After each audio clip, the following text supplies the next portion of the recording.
My name is Ute Ackermann Boeros. I'm a history teacher and I'm teaching the IB diploma program, History and Theory of Knowledge.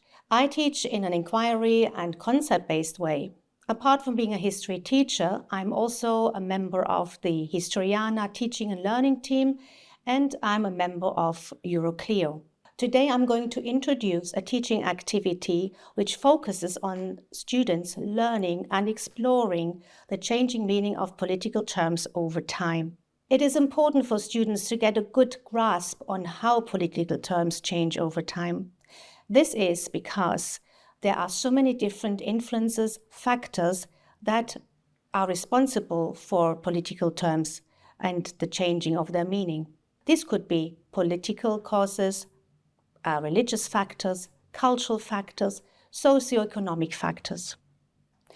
This teaching activity works with a number of sources and it is very student-centered. And the main focus is for students to explore how they can read sources, how they can understand the inferences, and then finally make up their minds. Students are nowadays exposed to social media, to speeches, to all sorts of different influences, and it is important for students to be able to actually discern what is fake news, what is real news, and also have a good understanding of the use of specific political terminology. This teaching activity is mostly focusing on the term socialism and how it changed over time. When we talk about the change of political terms, I will use in particular the term socialism. We can distinguish between intentional and non-intentional change of political terms and their meanings. An intentional change can often involve political campaigns, for example, during election campaigns, as we saw just very recently in the American election campaigns or also in Germany. It can also be non-intentional. This is a natural development of the meaning of words. Very often we talk about the difference between denotation, what a word actually means, and connotation, the meaning it takes up over time. When we talk about specific political terms, such as, for example, socialism, they might have had a very different meaning than they had nowadays than they had about 100 years ago. Nowadays, it is often used in a very negative way, especially in the Western media. It is often associated with the negative consequences of communist governments and as a political slur. When we talk about the word populism, it had originally a meaning of the people for the people. Nowadays, it is often associated with nationalism, anti-elitism, but also ethnic centricity. So it is important for students to be able to understand the different meanings and how those meanings evolved. Factors that influence the meaning, the changing meaning of words can be cultural, they can be religious, they can be socioeconomic. So very often other power centers in a state or in a cultural context have a very strong influence on how political terms can change. In the learning activity I will introduce, we are looking at the changing meaning of the term socialism. And this activity is mostly inquiry-based and is student-centered.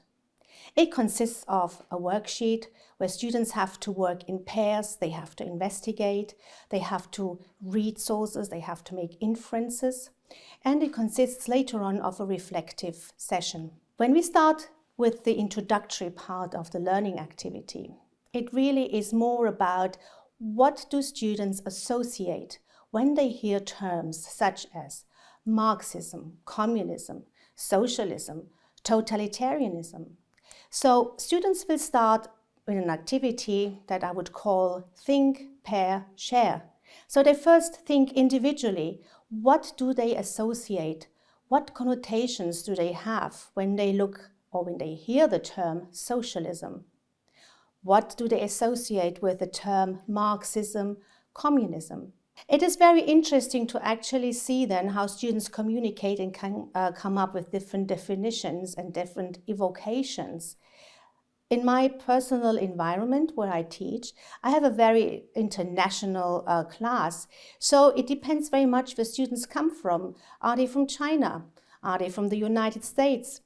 Are they maybe from a European country like Norway, where socialism is really associated with the idea of being a welfare state? So that first activity really focuses on students making connotations, discussing why they actually make those connotations. The second activity of that learning activity focuses on students doing research, reading encyclopedia articles and figuring out whether maybe different encyclopedias offer different definitions. And here we go furthermore into the meaning of terms and the role language plays in the creation of historical knowledge. And in extension, also when we talk about the changing meaning of political terms. So students will again work in pairs, groups of 4, depending on the class size, and they will investigate different historical terms, different political terms, and they will see how and where the different definitions come up with new meanings or slightly different meanings. This is particularly interesting, again, when we look at the role that language plays when we create historical knowledge. The next activity then focuses on students investigating and reading a variety of sources and checking how the term socialism changed and has different meanings in those different sources. The first source is an article that analyzes how the term socialism has been used during the recent political elections in the United States, the presidential elections, how Trump used the word socialism in a very negative way. Then we have another source, which is the Hungarian Constitution of 1956, where socialism again is defined very differently. Another source is a writer's appeal from 1956, where the writers during the uprising demanded a socialist state, but they meant something very different than the constitution that was created earlier. Finally, we have also another encyclopedia entry where we can see that the term socialism again has a slightly different meaning. What I want students to do in this activity is really comparing, contrasting, and drawing that line of changes.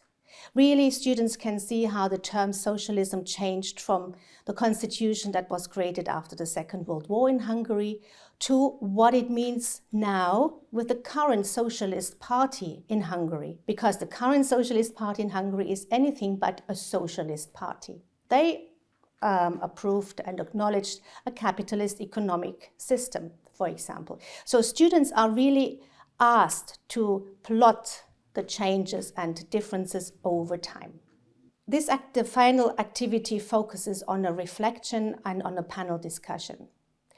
Students are to investigate how political language can change, how the terminology of politics can change, and how the meaning changes. It is very important for students to also understand that language can be a means of manipulation, how politicians use certain tropes, certain expressions.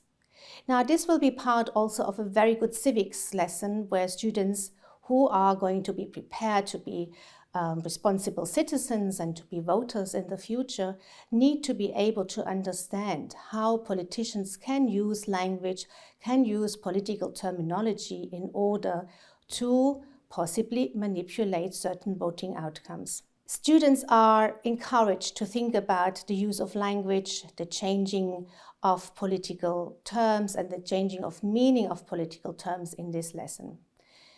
It is important that students are also aware that they themselves are part of shaping the meaning of political terms. What I want students to understand is also the role of rhetoric in political discussions, how language can shape opinions, how language can also influence thinking, consciously or subconsciously. I hope that this activity can serve as a template for teachers exploring the meaning of other political terms. And eventually, the aim of this activity is to help students become critical thinkers, to become independent thinkers, and to become discerning consumers of political information.